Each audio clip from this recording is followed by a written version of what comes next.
안녕하세요. 이번 강좌는 제1강 실체진실주의에 대해서 보도록 하겠습니다. 일단 실체진실주의라고 하는 것,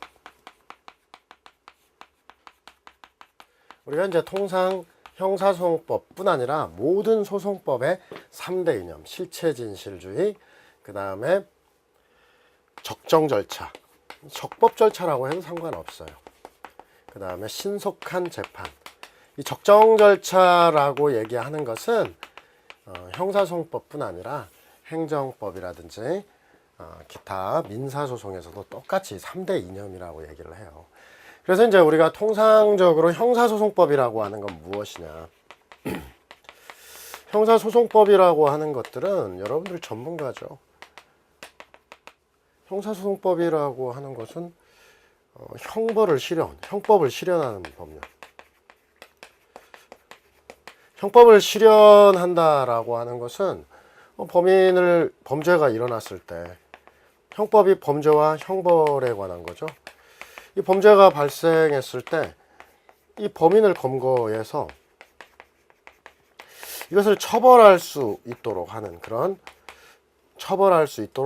하는 어떤 그 준비라든지 이런 것들을 다룬 절차가 형사소송법 아니겠습니까?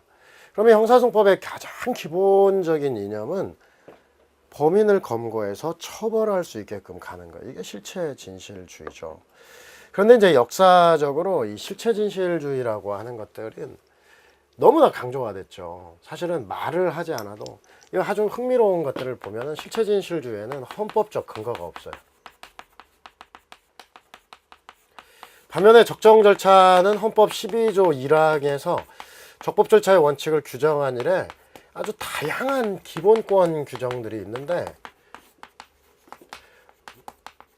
이런 다양한 기본권 규정은 이것을 어떤 구체화한 개별법이다 라고 하는 거예요.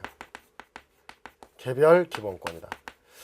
그래서 실제로 헌법 12조 1항의 신체의 자유, 적법절차, 그 다음에 형사절차 법정주의, 그 다음에 헌법 12조 2항의 고문금지, 진술거부권, 12조 3항의 영장주의, 현행범 긴급체포도 있죠. 헌법 12조 4항에는 변호인의 조력을 받을 권리, 국선변호인 선임 의뢰권 등등 아주 다양한 기본권을 두고 있고요. 그 다음에 이제 무죄추정권도 있죠. 헌법 27조 4항에. 그리고 이제 신속한 재판과 관련해서는 헌법 27조 3항에 형사 피고인의 이제 기본권으로 이제 규정이 되어 있다 이 말이죠. 이 기본권으로 규정되어 있다. 우리가 신속한 재판하면 통상적으로 얘기하면 너무나 격증하는 업무가 있으니까 빨리빨리 처리를 하자. 어떤 소송경제의 의미로 지금은 이해를 하고 사람들이 받아들이지만, 실제 우리의 헌법은 신속한 재판이라고 하는 것은 어떤 신체 구속의 장기화를 방지하고 어떤 수사나 재판의 지연을 막자는 거예요. 그래서 형사 절차가 아무리 인권보장이라든지 이런 것들에 충실을 하더라도 너무나 길어지게 되면 오히려 불리하다. 그러니까 빨리 처리를 해서 시민이 정상적으로 살아가게 해주자. 이런 의미로 받아들이는 것, 그게 기본권 형태로 되어 있다는 거죠. 그럼에도 불구하고 누가 생각해도 실체진실주의가 우리 헌법뿐 아니라 형사소송에서 가장 핵심적인 원리, 어떤 핵심 목표이자 기본 이념인데, 그럼에도 불구하고 헌법적 근거를 두고 있지 않다라는 거죠. 그래서 이 실체진실주의 이외의 적정절차와 신속한 재판이 훨씬 더 강조되고, 특히 적정절차가 강조가 되는데, 과연 이 실체진실주의라고 하는 것은 왜 규정이 없느냐라고 볼 때, 우리 역사, 특히 우리나라 역사, 그리고 전 세계 역사상 실체진실주의는 강조 안 해도 알아서 어떤 구현을 해왔다는 거죠.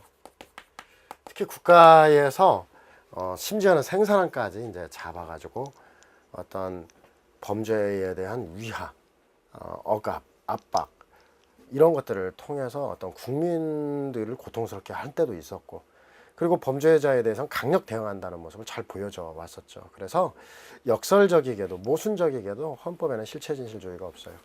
다만 이제 우리가 실체진실주의, 범인을 잡아서 처벌하자라고 하는 의미의 일상적인 실체진실주의와 관련해서 헌법적 근거가, 직접적인 근거는 없는데 어떤 간접적 근거로 생각을 해보면 간접적 근거로 생각을 해보면 헌법 10조의 두 번째 후문에는 국가의 어떤 국민의 기본권에 대한 기본권 보호 의무가 있어요. 국가는 개인이 가지는 기본권, 국민의 기본권을 보호해야 된다. 그러면 결과적으로 어떤 헌법 10조에서 보게 됐을 때 실체 진실주의라고 하는 것은 어떤 범죄 피해자를 보호하는 것, 범죄 피해자에 대한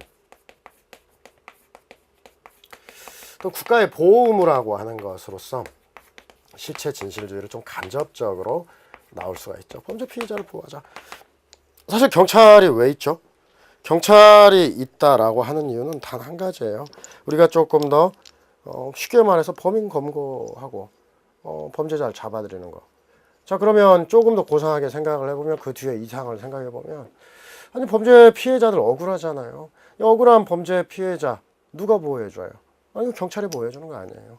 이걸 이제 바로 범죄 피해자에 대한 국가의 기본권 보호 의무를 실제로 이행하는 자, 이게 바로 경찰이겠죠. 그래서 실체진실주의가 이제 가장 강력한데 이제 문제는 뭐냐? 문제라고 하기는 그렇고 사실 실체진실주의, 적정 절차, 신속한 재판 이 3대 이념을 단문으로 내는 것은 이것은 단문이나 사례에서 나올 수는 없어요. 이건 진짜 80년대, 90년대 초반까지는 나와도 20년 이상 이런 게 출제가 안 되는 영역들이니까 여러분들이 이 영역을 단문으로서 대비한다. 이것은 무리다. 그리고 의미 없는 행동이다. 그래서 이제 실체 진실주의라고 하는 것들의 이제 개념들을 조금만 더 생각을 해보면 원래는 이제 범인을 잡아서 처벌하는 게 실체 진실주의라고 이해를 해왔는데 요즘에는 적정 절차라고 하는 것들이 강조되고 무죄 추정이 강조되니까 실체 진실주의라고 하는 것을 이제 가장 기본적으로 사안의 진상을 객관적으로 명확히 하자 이렇게 이제 이해를 해요. 그러면 진상을 객관적으로 명확히 하면은 죄 있는 자는 처벌을 하겠고 이게 이제 10사람의 범인이 있으면 10사람을 다 잡아 처벌해야 된다. 이것을 이제 적극적 실체진실주의다 이렇게 얘기를 해요. 그리고 사안의 진상을 객관적으로 명확히 하다 보면은 죄 있는 자, 이 사람 피의자나 피고인으로 나왔는데 죄가 없다. 그러면 죄 없는 자는 방면한다.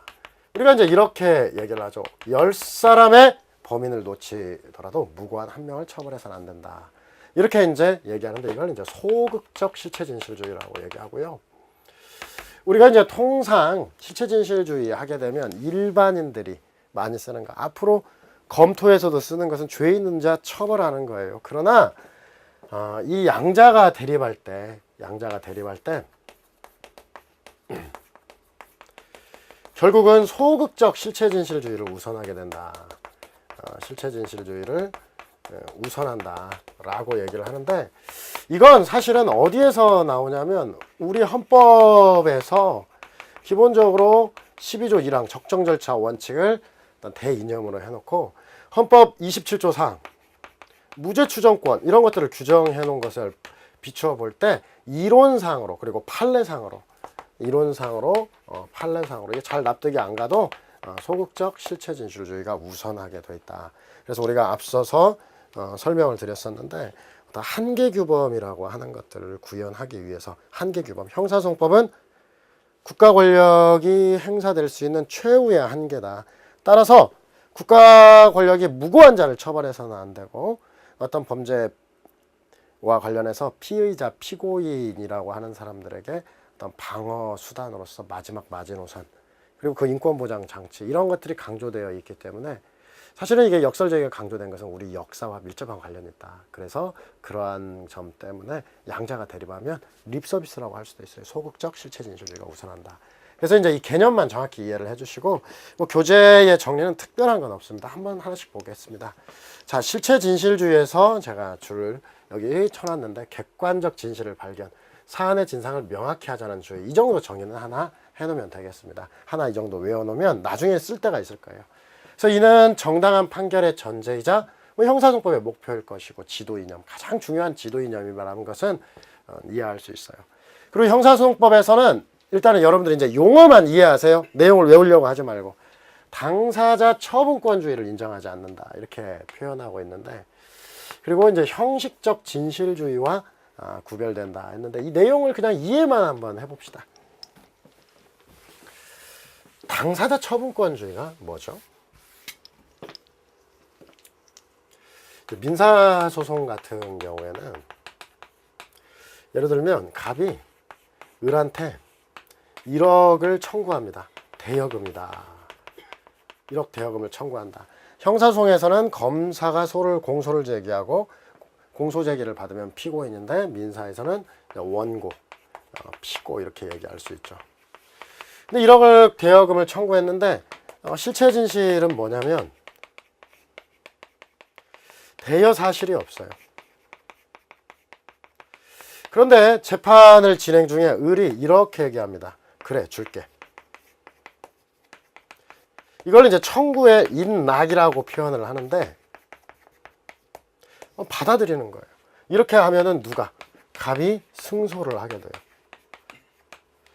이게 이제 어떻게 얘기를 하느냐 했을 때, 민사소송의 핵심은 이제 우리가 처분권주의, 사적 자치에서 나오는 개인끼리 알아서 한다.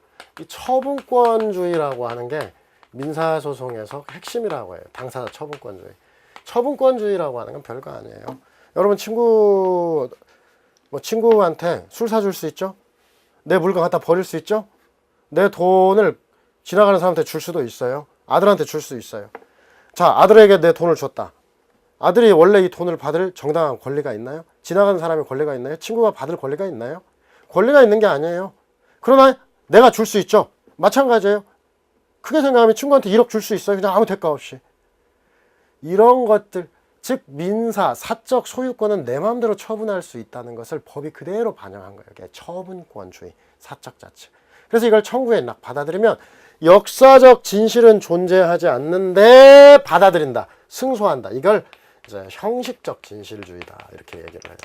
그래서 여러분들이 이제 앞으로 답안을 쓸 때 이 당사자 처분권주의라고 하는 것들은 형사소송상 절대 인정하지 않아요. 이런 것들은 이제 우리가 알아둔다. 그래서 아니 본인의 의사가 그렇게 한다는데 본인의 의사에 따라서 그렇게 해야 될 거 아니냐, 이렇게를 결론을 내리면 안 돼요. 이런 얘기만 좀 기억을 해주시고, 그 다음에 이제 소송 구조와의 관계에서 당사자주의가 실체 진실주의에 보다 적합한 구조라고 이해하는 견해도 있지만, 당사자주의는 실체 진실주의에 공헌할 수 있는 현실적 여건이 결여되어서 이 직권주의와 결합이 불가피하다 얘기했는데, 이 얘기도 뭐 특별한 건 없어요. 우리가 이 정도는 알아두세요. 우리가 규문주의, 머리가 하나라고 했죠. 이 규문주의와 비교되는 게 이제 탄핵주의예요. 탄핵주의는 머리가 2개 이상 권력 분립이라고 했어요.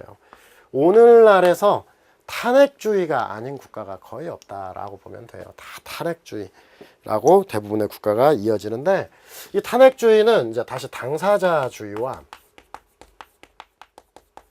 이 직권주의로 나뉩니다. 이 당사자주의와 직권주의로 구분하는 것은, 이건 당사자, 검사와 피고인, 즉 당사자가 소송을 주도한다 라고 얘기하는 게 당사자주의고, 이에 대해서 직권주의는 법원이 소송을 주도한다. 아니 피고인이 능력이 없으니까 법원이 알아서 주도하고 직권으로 조사하고 탐지해 나가야 실체 진실이 더 잘 발견될 거 아니냐, 이렇게 생각하는 게 직권주의자들이고, 이에 대해서 그게 뭐야, 법원은 제3자로 빠져있고 공정하게 이해관계자인 검사와 피고인이 서로 알아서 맞서서 싸워야 실체 진실이 제대로 발견될 거 아니냐, 또 이렇게 주장하는 게 당사자주의예요. 그러면 사실은 여기서 보면 당사자주의가 실체 진실주의 더 적합한 구조다. 여기에서 우리 검토는 직권주의와 결합이 불가피해서 직권주의로 법원의 직권 개입을 통해서 실체 진실이 더 잘 발견된다 이렇게 했지만, 이건 그냥 수험이기 때문에 결론을 내려고 하는데, 어느 쪽이 더 실체 진실을 더 잘 발견할 수 있느냐, 어느 쪽이 더 발견할 수 있느냐, 이것은 그냥 영원한 견해 대립이라고 하면 돼요. 직권주의 국가에서는 직권주의가 더 한다고 할 거고, 당사자주의에서는 당사자주의가 더 한다고 할 거예요. 근데 여기서 우리가 한 가지만 좀 기억을 해 놓읍시다. 우리가 형사소송 절차를 제가 학생들에게 가가지고 국민참여재판을 참관하라 하더라도 사실 우리가 지금 우리나라의 통설 판례는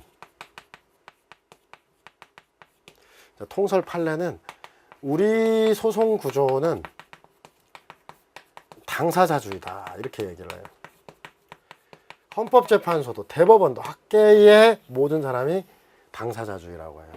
그런데 현실로 딱 가서 보면은 법원이 주도하고 있어요. 모든 걸 대부분을 다 법원이 주도해요. 아니 그러면 학자들이나 대법관들, 헌법재판관들이 다 바보입니까? 이런 현실을 몰라서 그런 겁니까? 그건 아니에요. 이 통설 판례가 우리 소송 구조는 당사자주의다라고 얘기를 하는데 여기다 이제 메모를 해두시면은 그것 때문에 그런 게 아니에요. 사실 재판을 진행하고 하다 보면은 피고인, 뭐 수사기관의 입장에서는 피고인을 잘 생각할 수는 없겠지만 입장을 생각하기가 어렵겠지만 피고인의 입장을 돌이켜 보면 피고인은 공판정에서 말 한마디 잘못하면 사형도 당할 수 있고 말 잘하면은 무죄가 나올 수도 있어요. 근데 검사나 법관들이 법률 용어 써가지고 막 얘기하면 못 알아들어요. 무슨 말인지. 근데 내가 말 잘못하면은 내가 막 10년씩 막 형량이 달라질 수 있어요. 어떻게 보면 피고인에게는 그게 매우 중요한 순간일 수도 있어요. 근데 이제 여러 가지 검사가 유도신문도 하고 법률 용어 해가지고 막 몰아붙이면 피고인들은 어때요? 말을 잘 못해요. 그러다가 보니까 저 진술거부권 행사하겠습니다 이렇게 얘기를 하는 경우도 많아요. 그러면은 방청석에서 야유가 나오고 죽일 놈 어쩔 놈 나와요. 사실 이런 상황에 대해서 이제 학자들이나 법관들이 당사자주의를 얘기할 때는 민사소송이 대표적인 당사자주의인데 민사소송에서는 꼭 진실만 말해야 되는 원고와 피고가 진실만 말해야 되는 의무가 없어요. 그래서 형사소송에서도 얘기하는 거예요. 이 사람이 민사소송과 같이 당사자입니다. 그리고 이 사람 방어를 위해서는 지금 최선을 다하고 있는 거예요. 와서 싸우는 당사자니까 이렇게 거짓말을 한다든지 진술거부권을 행사한다든지 이런 방어권을 행사하는 것을 고깝게 생각해 하시면 안 됩니다. 이런 의미로 당사자주의. 그러니까 실제로 법관이 주도해서 진행하더라도 판사들도 얘기하는 거 자기 스스로 뇌에 새기는 거예요. 이 사람은 당사자고 원래 진실 의무가 없다. 그러니까 이 사람이 하는 말을 너무 고깝게 생각해서는 안 된다. 이렇게 얘기를 하는 것 의미에서 당사자주의다 이렇게 강조하는 거고 그래서 이 한마디만 기억해 주세요. 제가 말씀드린 표현을 섞으면 우리 법상 당사자주의란 나중에 이제 검토해서 한번 써먹을 거예요.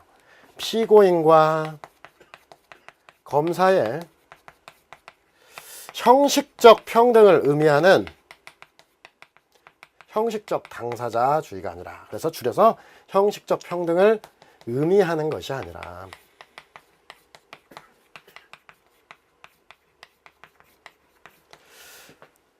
바로 방어가 부족한 피고인의 방어권을 고양하기 위한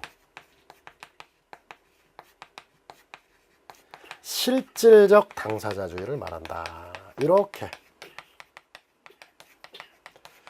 여러분들이 이제 앞으로 답안을 잘 쓰려고 한다면 이런 문장들을 많이 알아야 돼요. 그럼 이거 검토에도 들어가고 서술에도 들어가고 다양하게 들어가니까 이 표현 꼭 써놓고 외워주세요. 이 실체진실주의 뻔한 내용이고 오히려 이런 표현 하나 외워두시면 좋겠습니다.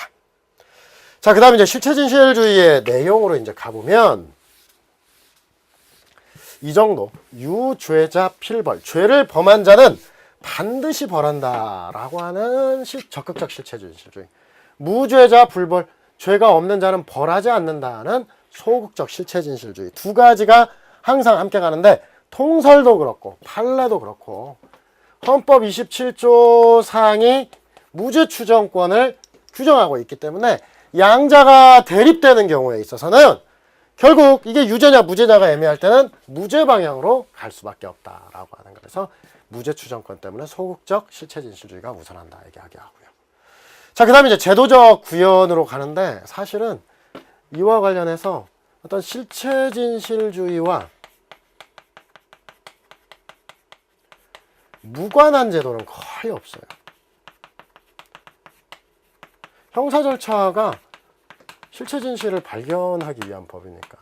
그래서 사실은 유죄 방향으로 가면 적극적 실체 진실주의, 무죄 방향으로 가면 소극적 실체 진실주의. 그래서 일반적인 교재에는 다 무죄 방향의 소극적 실체 진실주의가 특이하니까 그것에 대한 글들이 많아요. 그걸 지적하는 게. 그래서 예를 들면 수사 절차에서는 실체 진실주의 발견이 목적이다. 당연히 적용되고, 검사의 객관 의무 소극적 실체 진실주의예요. 변호인의 진실 의무 소극적 실체 진실주의다. 여기서 우리가 이제 검사의 객관 의무 이 단문을 공부할까 않으니까 이 검사의 객관 의무를 이제 도출, 어디에서 도출하느냐 할 때 근거 조문 같은 경우 한번 써놓고 외워보겠습니다. 검찰청법 4조 2랑 3호 이거 외워요. 네, 이런 조문들은. 그 다음에 형사소송법 424조. 형사소송법 424조는 검찰청법부터, 자, 검사는 정당한 법령의 청구권자다 이렇게 얘기해요. 이렇게 규정이 되어 있어요. 그리고 424조는 피고인의 이익을 위한 이익 재심, 항상 유죄를 선고받은 자의 이익을 위한 재심만을 청구할 수 있는데, 이익되는 방향으로 재심 가는데, 이익 재심의 청구권자로서 검사, 이 두 가지 조문에서 검사의 공익적 지위와 객관 의무를 도출하고 있다. 그래서 이 두 조문, 검찰청법 4조 1항 3호, 형사소송법 424조 딱 외워두시고요. 자, 그 다음에 이제 수사 절차, 그 다음 공소제기 절차. 그래서 공소제기를 할 때도 우선 그 사안이 명확하게 특정됨을 요한다. 그래서 공판 심리의 범위를, 공소 사실을 좀 명확히 특정을 하고, 공소장에 기재된 사실로 범죄를 한정해서 그것만 방어하게 하고, 그 다음에 그 부분을 심판 범위를 축소해가지고 또한 하고, 또한 피고인에게 불이익이 있을 때 이제 어떤 공소장 변경, 공소 사실을 강도에서 절도 이렇게 바꾸는 것도 실체 진실주와 관련이 있고, 그 다음에 이제 공판을 진행할 때, 원래 공판이라고 하는 것은 이제 공개된 재판정이라고 하는 의미고, 우리가 통상적으로 공소제기에서 재판 확정 사이 넓은 의미로는 모든 것들을 공판 절차라고 이제 부르죠. 그래서 이제 공판 절차에서도 법원이 직권으로 개입해가지고 이거 유죄 쪽 피고인과 증인을 직권으로 개입해서 신문할 수 있고, 무죄 쪽도 가능하고, 또 직권으로 증거를 조사해서 유죄 방향으로 갈 수도 있고. 반면에 이제 증거법칙에서 실체 진실 발견은 합리적 사실 인정에 의함으로 증거재판주의, 증거가 없으면 무죄로 간다. 자유심증주의, 자백이나 증언에 의존하지 않고 여러 가지 정황 증거에 따라서 실체 진실, 적극적, 소극적 실체 진실을 발견할 수 있다. 위법 수집 증거 배제 법칙, 위법하게 수집한 증거는 애초에 못 씁니다. 자백 배제 법칙, 고문 등을 통해서 얻은 자백은 증거로 못 씁니다. 전문 법칙, hearsay is no evidence, 즉 남으로부터 전해들은 얘기는 일정한 요건 없이는 증거로 못 씁니다. 자백의 보강 법칙, 자백만을 가지고 다른 보강 증거 없이는 유죄를 못 합니다. 자, 이런 것들은 전체적으로 소극적 실체 진실주의, 애매한 상황에서 증거가 이거밖에 없다, 그 증거가 위법하게 수집됐다, 그러면 없는 걸로 취급하고 무죄 방향으로 가라. 소극적 실체 진실주의 측면에서 서술한 거고요. 기타 구제 절차에서 실체 진실주의는 오판도 방지하고 오판의 시정도 내용으로 한다. 그래서 잘못된 판결이면 상소나 재심을 통해서 또 뒤엎어서 무죄 방향으로 갈 때는 가고, 물론 상소는 뒤엎어서 유죄 방향으로 갈 수도 있고, 그래서 실체 진실을 보다 정확하게 발견할 수 있는 이런 장치들도 존재하더라. 그냥 들으면서 넘기고요. 그 다음에 이제 한계, 항상 어떤 측면에서 우리가 시험 볼 때도 그렇고 공부를 할 때 제대로 이해할 때 실체 진실주의, 적정 절차, 신속한 재판 한계 이념만을 강조해서는 안 돼요. 아무리 인권 보장을 철저히 한다고 해도 인권 보장 하다 보니까 실체 진실 범인 못 잡아. 인권 보장 하려고 쫙 하고 실체 진실 정확히 발견하기 위해서 하다 보니까 10년 걸려. 이러면 이게 되겠습니까? 그래서 실체 진실주의는 최고의 이념이나 유일한 목적은 아니다. 그래서 어떤 적정 절차 원칙과 신속한 재판 원칙에 의해 제약을 받고, 그래서 이 실체 진실주의와 적정 절차, 이 신속한 재판, 이 세 가지를 어떤 긴장관계의 이념이다라고 하고요. 그래서 일단 하나 쪽만 강조될 수 없고 그때그때 케이스 바이 케이스 이렇게 하고, 사실 여러분들이 너무 무시하는데 이 형사소송법이라고 하는 제도는, 소송법이라고 하는 법은 학자, 그 다음에 실무가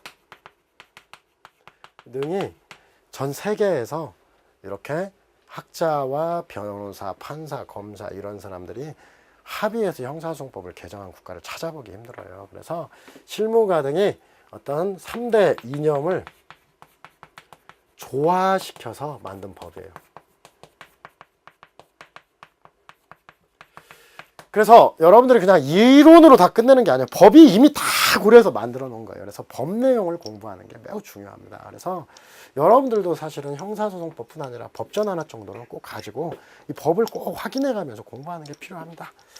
자, 그 다음에 이제 우리가 사실상의 제약이 있고 초소송법적 이익에 의한 제약이 있는데, 이 초소송법적 이익에 의한 제약은 별게 아니에요. 먼저 얘기하면 초소송법적인 이익, 실체진실주의는 초소송법적 이익에 의해 제한을 받는다. 예를 들면 청와대 압수하려니까 못하게 하죠. 국가의 중대한 이익에 반한다 하면 압수를 못하고, 아무리 증거가 명확하고 이걸 꼭 필요하다고 해도 어떤 국가안보나 군사상 기밀, 뭐 공무상 비밀, 이런 공무의 운용에 따라서 아예 못하게 막아놓는 거, 이런 것들이 이제 소송법을 초월한다, 넘어서는 이익에 의한 제약이 있다는 거죠. 그리고 이제 사실상의 제약, 이 내용을 이해하는 게 아니라 법관도 사람인 이상 사실인적인 합리적 의심이 없는 정도 고도의 개연성으로 족하다. 100%라고 하는 건 없다라는 얘기인데요. 사실 이제 여기에서 한 가지 어떤 여러분들이 아주 중요하게 오히려 알아둘 게 있어요. 뭐냐면 법을 공부하는 사람들이 판례를 읽고 하면서 내가 읽어도 뭔 말인지 좀 어렵다. A가 물건을 훔치지 않았다고는 볼 수 없다. A가 갑이 A를 상해하여 기망하여 재산상 이익을 취득하지 아니하였다고는 볼 수 없음이 상당하다. 이런 표현을 부정에 부정을 쓰는 거 보면서 좀 짜증나게 그냥 직접적으로 다이렉트로 얘기하지 뭐 이렇게 돌려서 얘기하냐, 꼬아서 얘기하냐. 그리고 이제 이런 것들을 법을 모르는 사람들이 옆에서 물어보고 하면은 좀 부끄럽게 생각하고, 원래 판사들이 좀 이렇게 현학적이고 말 꼬아서 잘한다고 하면서 쯧쯧거리는데, 사실 우리가 부정의 부정을 잘 이해하면은 법학의 정수를 알 수 있어요. 그래서 이 부정의 부정, 우리가 답안을 쓸 때 답안지에 이 적법하다, 위법이라 말하기 어렵다, 적법하다라고 쓰지 않고 위법이라 말하기 어렵다, 이런 표현을 또 많이 쓰거든요. 적법한가 물어보는데, 아니 적법한가, 적법하지 않다 하면 되는데 위법이라 말하기 어렵다, 적법하다고 하지 왜 이렇게 얘기해? 이런 것들이 좀 의문이 있어요. 근데 이 뉘앙스들을 좀 잘 알아야 돼요. 예를 들면은 우리가 이제 흔히 물어봅니다. 친구가 나 잘생겼니? 이렇게 물어봐요. 이렇게 달았으니까 아니 이렇게 얘기해요. 그러니까 이제 어떻게, 나 잘생겼니? 아니 하니까 열 확 받는 거예요. 못생겼어? 아니 잘생겼다 아니, 그럼 못생겼어 하니까 또 아니, 이렇게 대답을 한다 이 말이에요. 아니 너 나랑 지금 말장난하냐? 생각할 수 있지만 이 대화에서 우리가 알아둘 게 있어요. 여러분, 세상에서는 잘생긴 사람도 있고 잘생긴, 그리고 못생긴 사람도 있을 수가 있어요. 그런데 그 사이에 수많은 사람들이 있어요.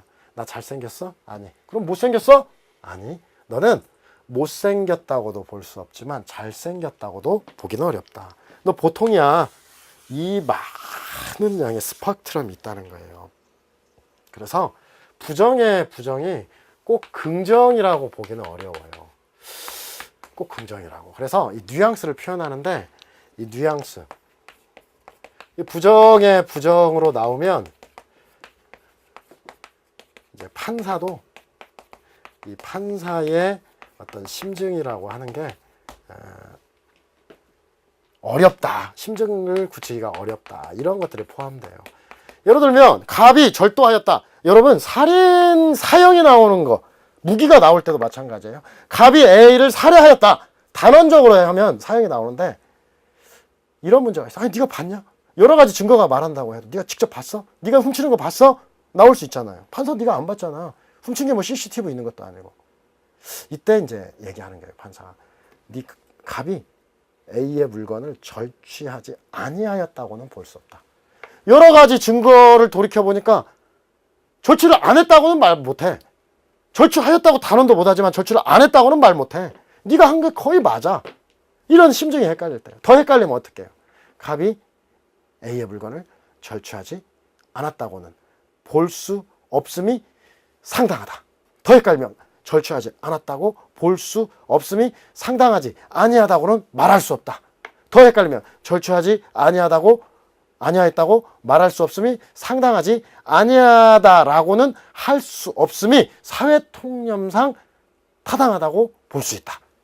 자, 그러면 예를 들었는데 판례 같은 거 보면 이렇게 헷갈리게 나오면 형량이 좀 떨어집니다. 형량도 떨어지고 이 문장에 뉘앙스가 있다. 어떤 압수수색 절차를 진행하는데요. 좀 뭔가 문제는 있는 것 같아.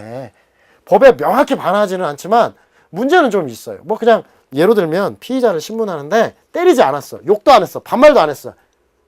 뭘 차지도 않았어. 위협도 안 했어. 근데 물어보는데 여보, 그러면 안 되지 막 하면서 이렇게 막 했다고 해보세요. 이건 참 적법하다고 딱 입이 안 떨어져. 근데 야, 이 정도 갖고 위법이라고는 말할 수 있어? 위법이라고 말하기는 어렵지. 이렇게 갈 수 있죠.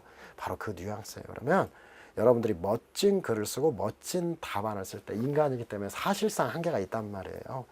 그래서 어떤 절차가 뭔가 약간 문제 있는 듯이 나와요. 근데 현행법상 크게 굵직굵직하게 하나도 위법한 게 없다. 그러면 답안제도 위법이라 보기는 어렵다. 이렇게 쓸 수 있다는 거죠.